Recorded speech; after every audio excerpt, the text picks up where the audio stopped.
Hi. Welcome. Hi there, thanks for dropping by. Today, to watch Sunday Chat. There you go. Can I go now? Well, if you don't want to do it, Paul. Things to do. Yeah, it's going to be a, shortish one again this week because it's a busy old time at the moment. Plenty of things to do, but more on that later. Coming up on Sunday Chat. There seems to be a delay. Need to speed it up a little bit. Sunday Chat. Sunday Chat. Sunday Chat. Sunday Chat. Yeah. Help.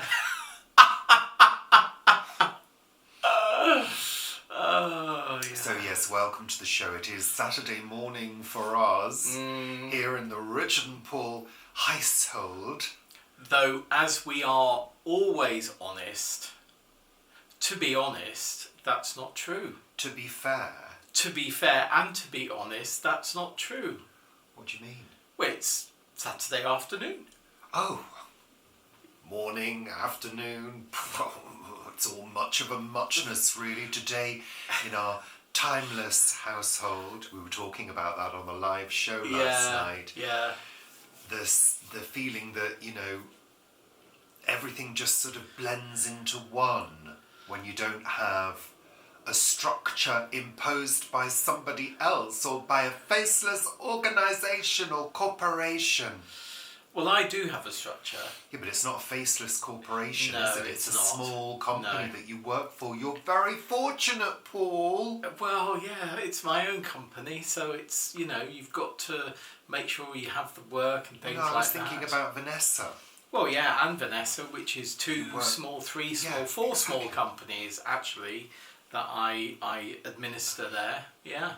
But the most important news of this week is I've had a haircut. I think so. Because they'll all have been going, oh look, Richard's had a haircut. He's got a new do. He's got a new bonnet. Isn't it that right? A bonnet? Yeah. No, Oh, a bonnet is a hat. Bonnet. No. A barnet. Barnet. That's it. Barnet. As in high barnet. Yeah. Is that what it is? Yeah. Oh, so it's Cockney rhyming slang. Yeah. Is it? Barnet. Barnet. Hairdo. Hairdo. Yeah, High Barnet. Yeah, no, I get that. Because High Barnet is an underground station on the underground map. It's a place. Yeah, I know, but surely that's where it comes from. High. Up on top. Yeah. Oh. Yeah, but it's got to be a... Yeah, people aren't going to say High Barnet in Yorkshire, are they? No. I mean, they most probably do. Shush. But if you're in London, then you'll say it more, because it's High Barnet. Yeah. All right. Yeah. Felt I needed to explain that. So, welcome. Welcome. Bloody welcome.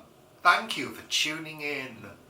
Sunday Chat! We do appreciate your support. Yes, always. And we're going to kick off, as we do, with Richard and Paul's weather report.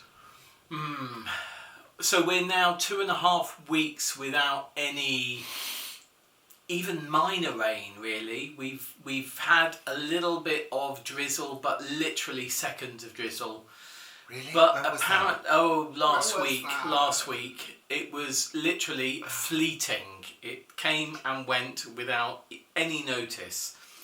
And now we're due to have a little dip. We're going to have a hot day today, Saturday. We had the hottest day of the year, I think, in Scotland and Wales so far. Yesterday, that was Friday. And then Sunday, there's a new weather system, or I think there's 4 weather systems coming in, and our temperatures are going to drop back to sort of normal, less sunshine and more rain, which will be welcome. The rain will be welcome at least. It's very dusty and dry. Yeah, when we were on our walk in the Chilterns the other day, there were quite a few deep cracks already developing in the pathways. Yeah, mad. Well, yeah, and very different to last year. Yeah, Yeah. So I recall. Yeah, I mean, last winter that we had was really quite wet, where the one that we've gone through and the spring that we've had so far has been relatively dry. I mean, it has rained over the winter, it obviously does. But I think that that two-word thing of hosepipe bans is going to be being bandied about quite soon. Well, people aren't going to really care about that, are they? Because people are going to say, well, we can't afford to use that amount of water anyway. Yeah, that's true. That's very true. Yeah. You know? Yeah. Hey-ho. Hey-ho. So that is it. Yeah, it's feeling quite chilly in the house, I have to say. I've got my gloves on and my scarf and my cardi. So, yeah, it is still feeling quite cool. I'm a lovely temperature, thank you very much for asking. Yes, and you've got a lovely layer of extra protection. But yes, and quite breezy as well. I can see the ivy blowing in the gentle, quite strong breeze. Yeah, yeah. Lovely, that's all we need. Cooler temperatures and a breeze to infuse the house with cold air. It'll be fine, it'll be fine. I just want some warmth. Well, you've had warmth over the last 2 weeks, and that will have to do you for another 2 weeks now. Because we're dipping down, and then when we get into May, fingers crossed, those temperatures rise again. Yeah. You're all right. You'll just have to make do. Deirdre. I've been making do for years, Paul. I think you'll find.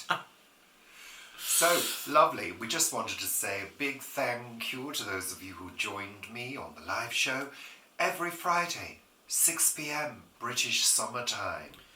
Join us there. Join me there. There's even talk of Paul doing his own live show at some point. Well, there's talk by other people of me doing it. I don't think there's much talk from me of doing it. What's holding you back, Paul? I don't know. I think I might not be able to go on. Yeah. Are you worried that perhaps you won't be able to talk for an hour, well, look, unaided by somebody else? Oh, completely, utterly. I mean, I can talk for England in front of people, but I think if you had a list. Well, if I had a list, maybe, but I'm actually not an in front of the camera person. I still don't have, I still don't feel fully comfortable, unlike you and Vivi, being in front of the camera.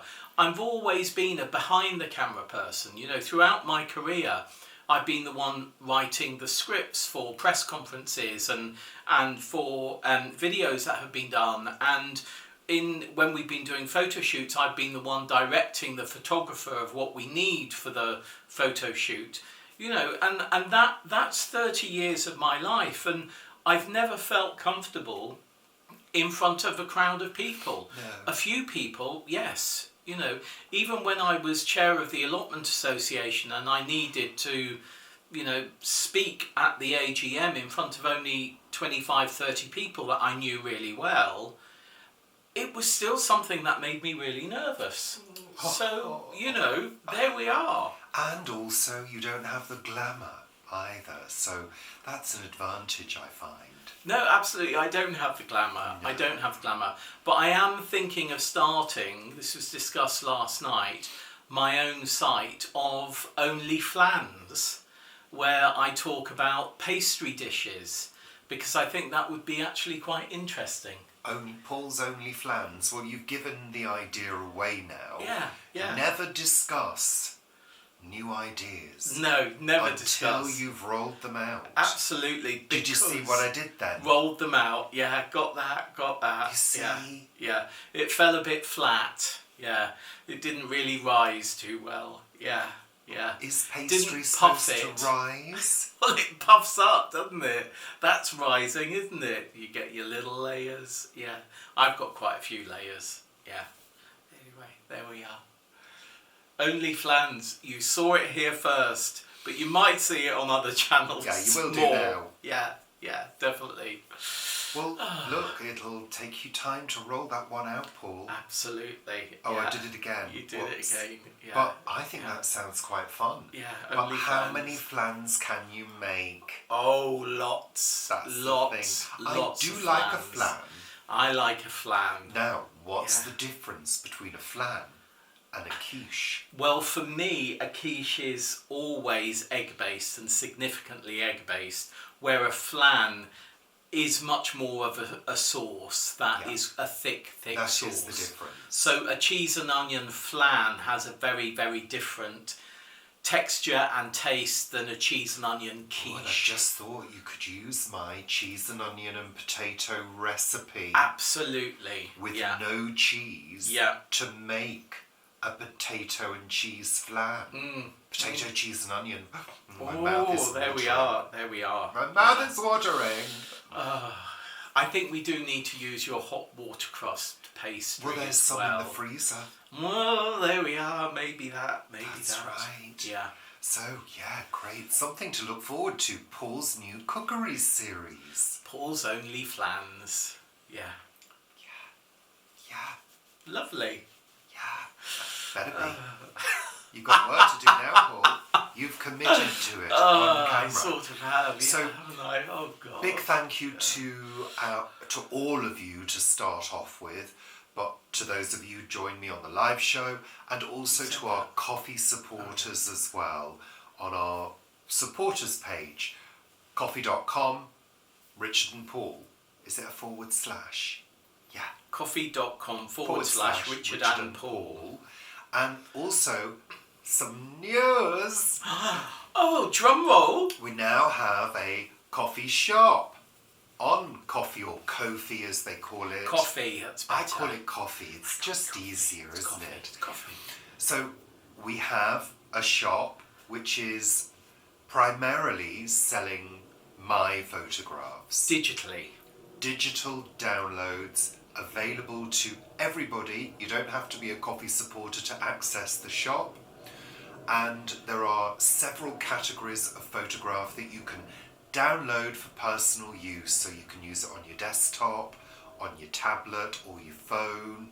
You can simply browse through them because they're all very pleasant to look at. And you could also use them for making your own calendar, making your own cards, as long as you don't sell them for commercial gain. No. And what are the categories, Richard? Would you like to inform us of the ones that are available currently? Well, thank you so much, Paul, for mentioning that. So there are sunrises and sunsets, Guernsey views, clouds and skies, Kew Gardens, the Chilterns, flowers and plants. I think those are all of them to begin with, and it will be growing on a daily basis, so you're going to have plenty of choice and plenty of things to look through. It's like a little magazine of photographs. Oh. How lovely, a little bit like our channel. Yes. A veritable magazine, video magazine. There is so much in our playlist that, we are a video magazine. Somebody mentioned us being like a magazine a couple of weeks ago, and I think it fits really well, doesn't it? Well, I think particularly so, with Paul. your beauty segments. Beauty segments? Yeah, and my down and dirty segments, which are to come. Yeah. And then we've got gardening, we've got cookery, we've got your vlogs, we've got Sunday Chat! There's so much there. Visits. Oh, so much. Well, thank you so much, Paul, for being so much. That's all right. Anyway, let's move on. So, lovely. Go and visit our coffee shop. Coffee.com / Richard and Paul. Most probably / shop. And remember, if you want it all, watch Richard and Paul since 2017. What? No, I wasn't going to say that. That's Planet Vegetaria. So, as I've just said, we've also got our Facebook group, Planet Vegetaria, and our Facebook page, Richard and Paul, so follow us and join us there. And Instagram as well. And if you go to richardandpaul.com or my own website, you can also read my blogs for a Guernsey Gardener in 2025. And our trip to the Chilterns the other day, which was rather lovely. Yes. And you'll be able to see more on the trip to the Chilterns in my vlog as well, which will be out on Wednesdays now. There's so much choice. So much to see and do. Yeah. So let's move on with the show, shall we, Paul? We don't want to be all day, do we? No. Paul, you now wanted to do your little political bit, which a few people did not like. Really? So, But you wanted to mention the tariffs and also the nature of the news at the moment. Absolutely. Which also is a little bit crazy. So, earlier in the week, the Evening Standard, which is the London newspaper, it's online as well, it was talking about how the price of houses had fallen in London, and how people didn't want to move to London anymore, and that people was moving away, and the house prices were falling. Then a couple of days later, there was an article in the Evening Standard, which is London's sort of major paper, talking about how house prices in London were rising because people wanted to move to London, because there was a lot going on in London, and that with the pandemic now being over, people were moving back to cities, and London would... So again, it doesn't really matter what you read. Every single media outlet now seems to have no balance whatsoever. In one day it's telling you this, and the next day it's telling you that. Well, it's literally George Orwell, isn't it? Completely. It's literally Utterly. 1984. Utterly. Changing the news, rewriting the news. Which, of course, we see going on around the world on a daily basis, and particularly in one country, of course. The good thing is that in that country, news does change, where in countries like China and in Russia, it's all so restricted that it doesn't. But of course, other countries are going exactly the same way now. And talking about that sort of, changing and flip-flopping of things, last week I mentioned about the tariffs and how what was going to happen was that with Trump saying about tariffs being placed on all these countries, the stock market was going down, and what would happen within a couple of days is Trump would come out, say something else about the fact that there was going to be a halt or something on tariffs, and that would lift the stock market, which would mean that all the shares that had been bought at rock bottom prices by his mates would then rise, and they would make billions. And predicted here, and that's exactly what happened.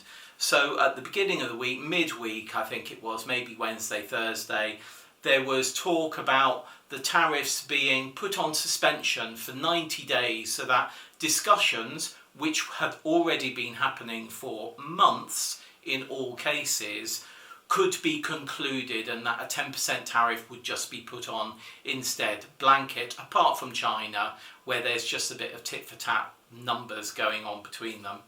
So the stock market rose, and then of course the next day what happened, Trump comes out and saying, well, 90 days isn't necessarily 90 days. You're right. Stock market goes down, his mates pile in, buy more stock, blah blah blah. It just goes on, and it was predicted here last week, and I don't understand why the media outlets aren't talking about this and talking about the people who are making money off the back of all of these announcements that are coming from America. Because the people making the money are paying the media. Absolutely. That's why? Absolutely. Absolutely. Oh, how joyful. So there we are. That's my political rant, and if you'd like to not like what I just said, Well, I'm going to have my little political rant about the UK, about the stuff going on with British Steel at the moment, which of course is owned by a Chinese company, because it was sold off in 1988. Shouldn't have been, really. No.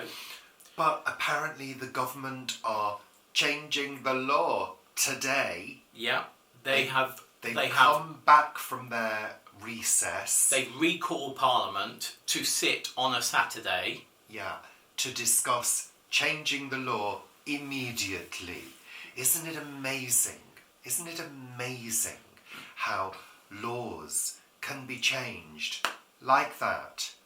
Yet for other things that don't involve huge sums of money or maybe do, but it's about people and vulnerable people.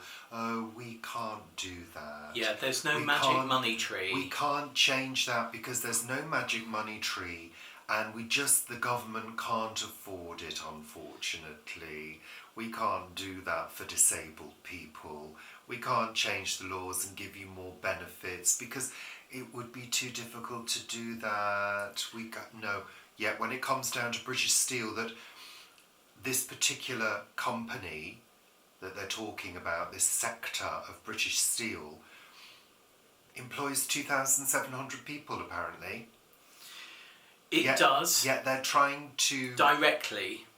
Yet they're trying to get rid of 2,200 jobs in the civil service, and they're saying, oh, we can do this by natural shedding and blah, blah. None of it makes sense to me.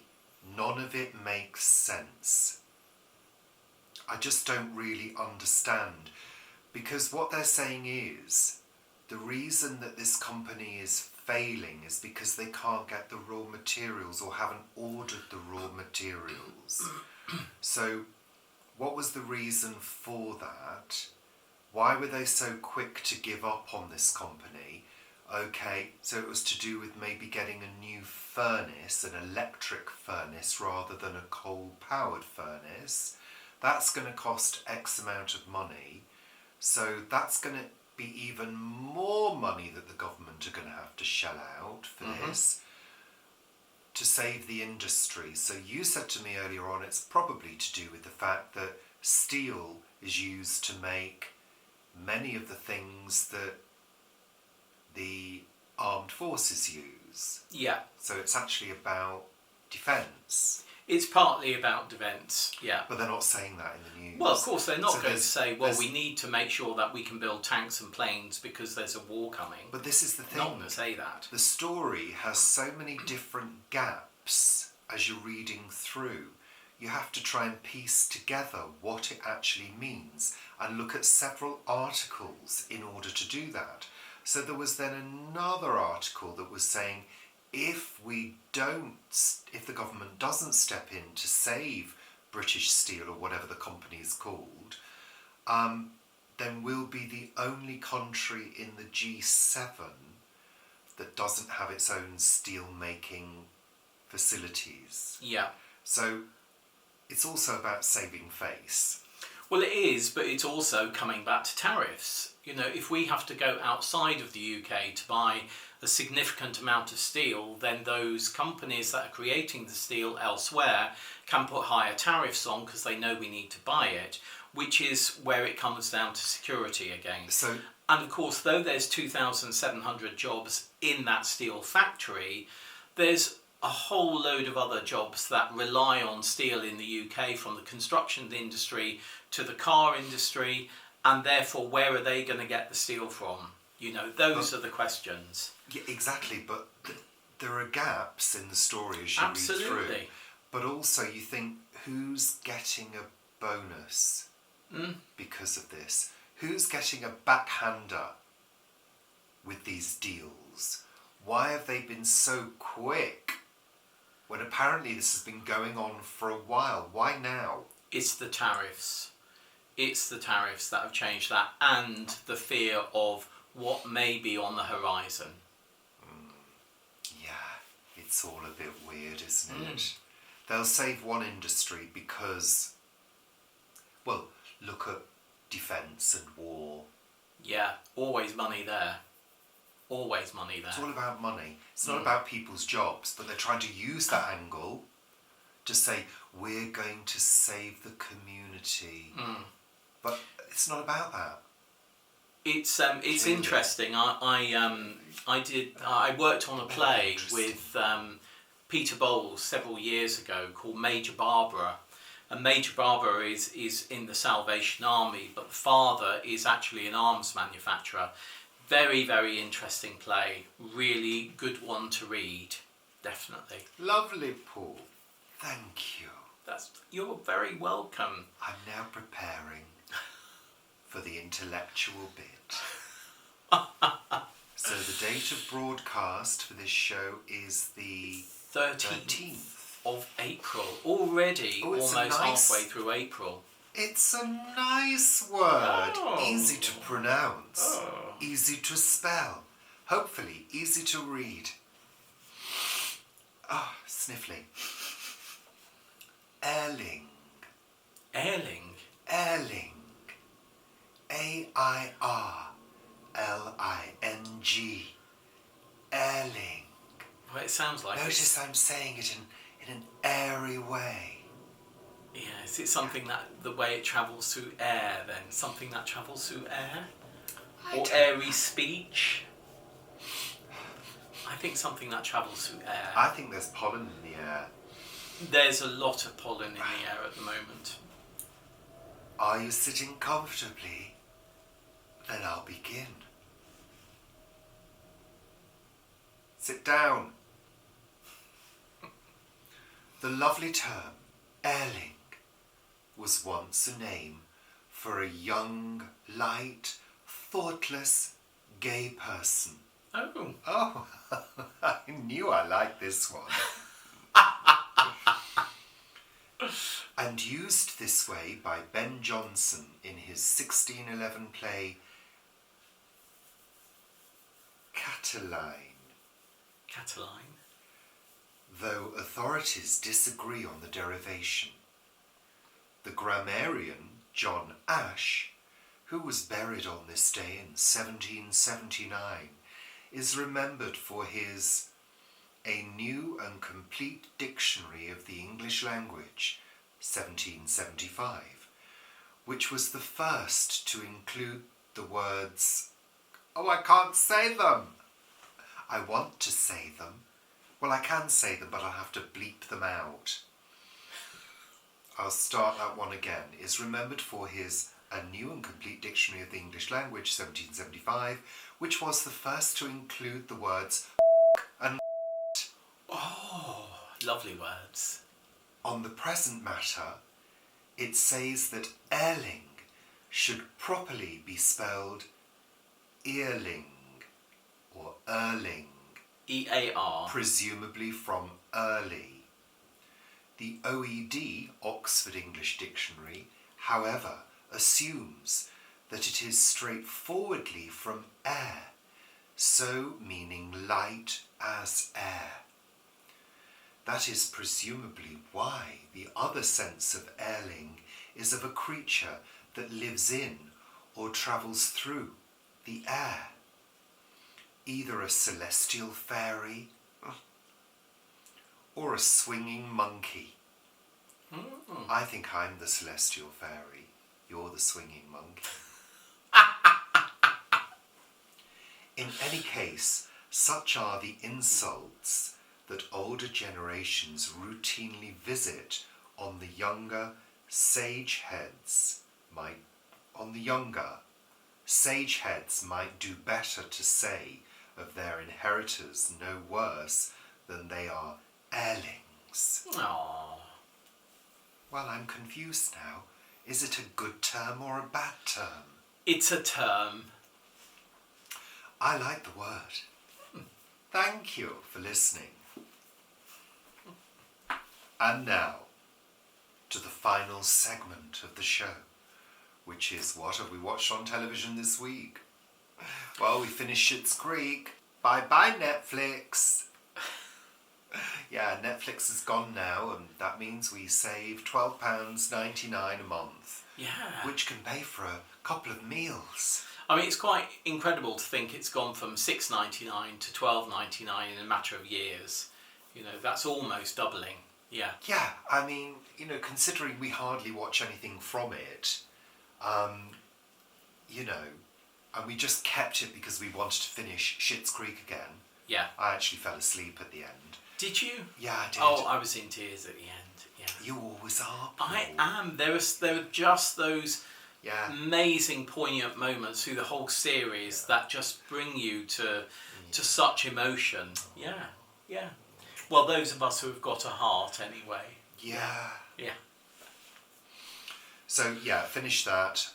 We also watched a couple of Eden Untamed on BBC4. Now, I don't tend to enjoy watching wildlife programmes because inevitably some of the wildlife get eaten, killed and eaten in gratuitous violence.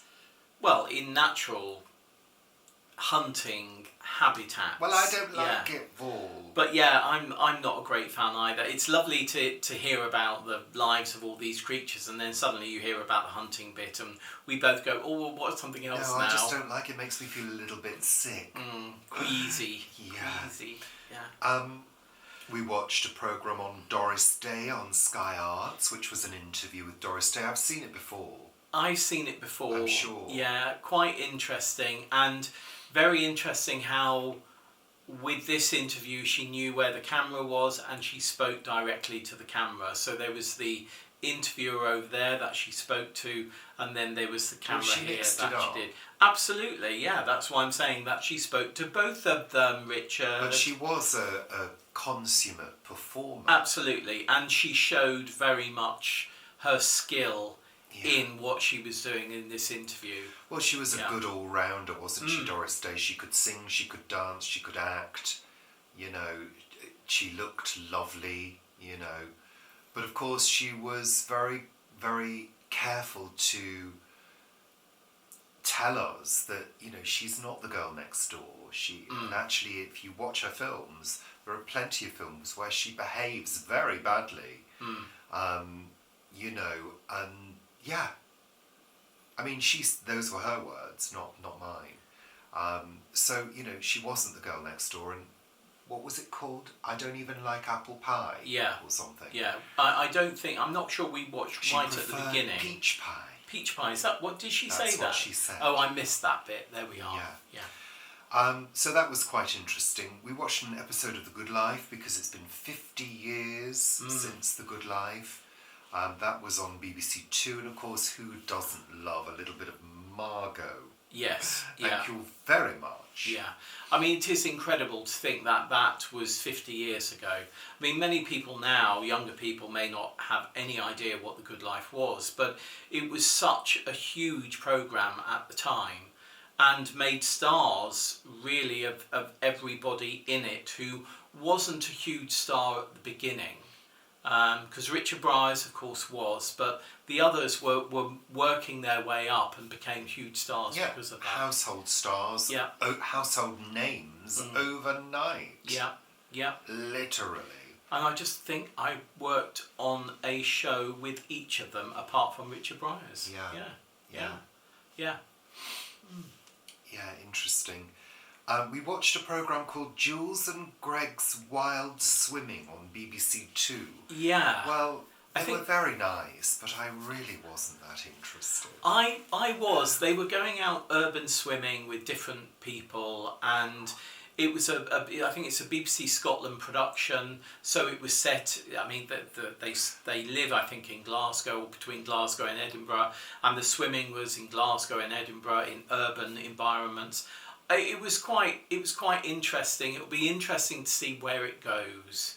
So we'll watch the next one and see where it goes. I don't want to swim anywhere unless it's highly chlorinated. Yeah, but you love chlorine. Without any creatures. Yeah, devoid of life. Or sand.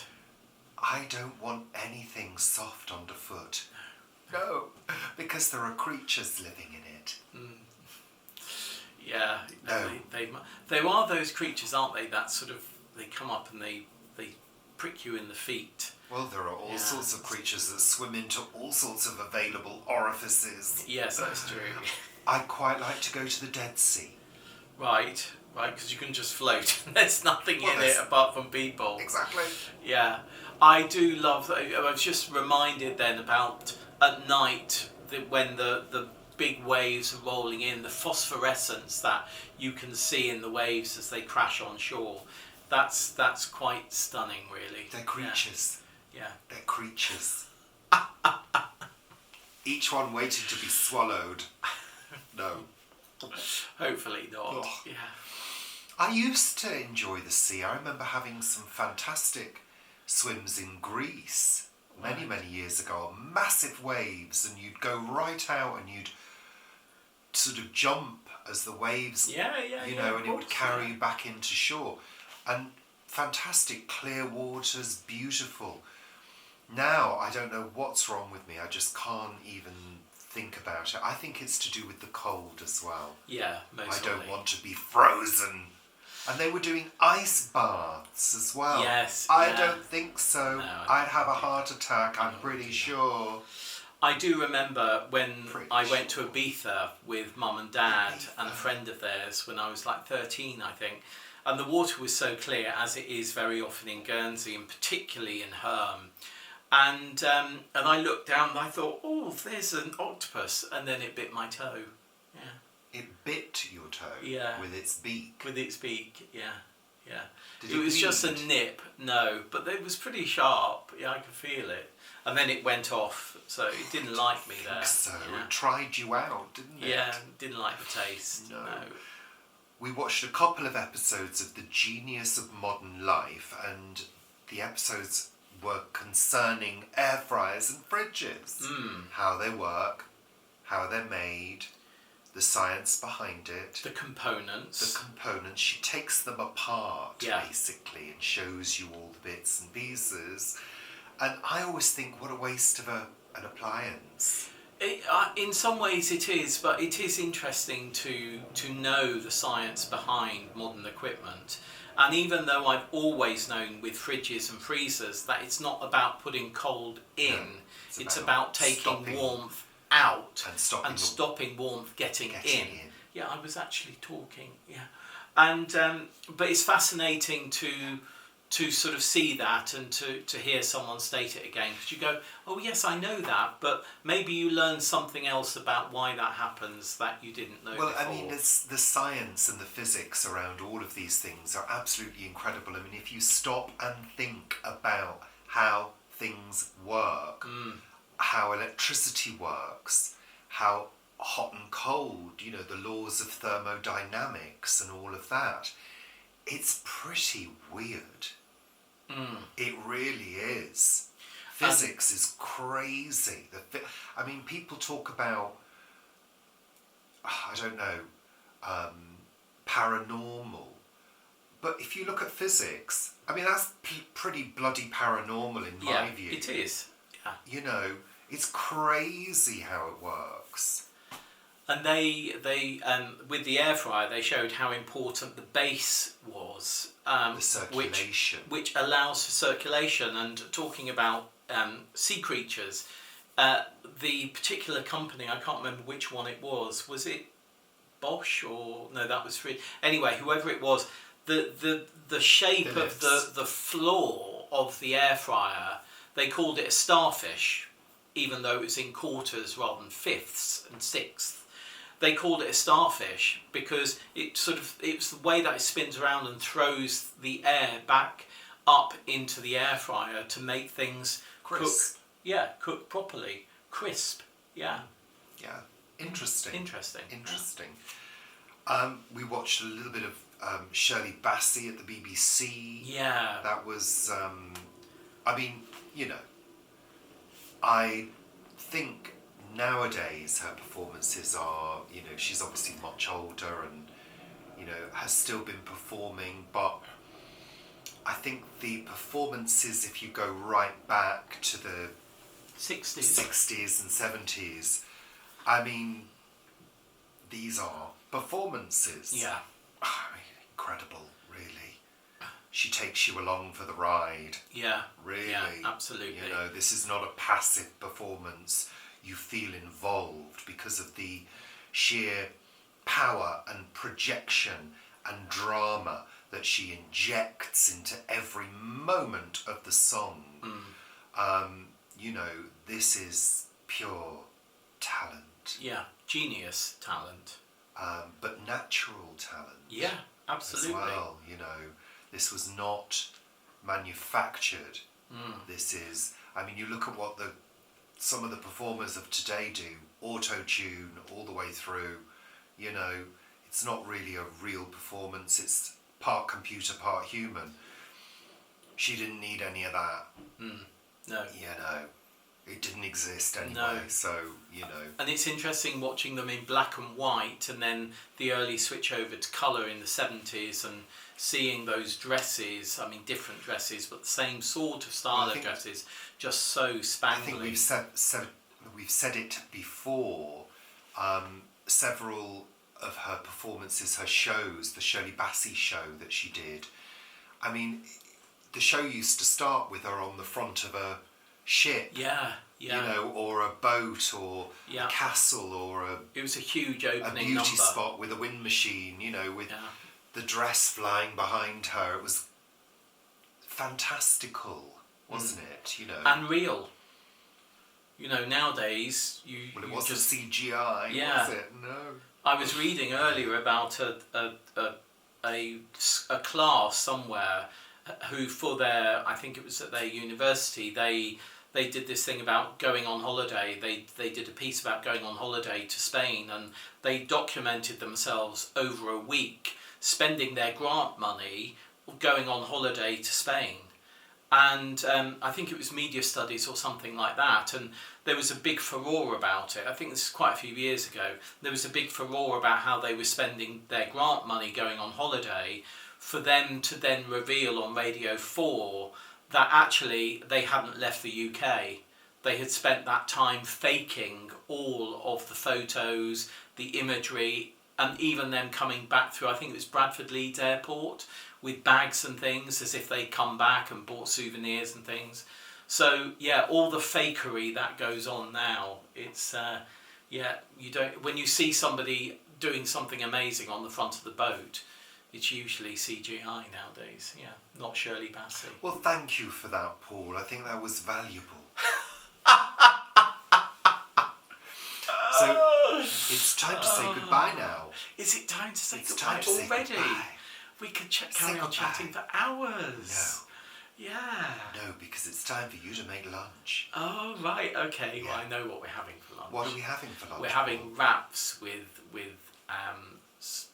chickpea tuna thing, not tuna. Really? Yeah, it's already made, so you're going to have it. Yeah.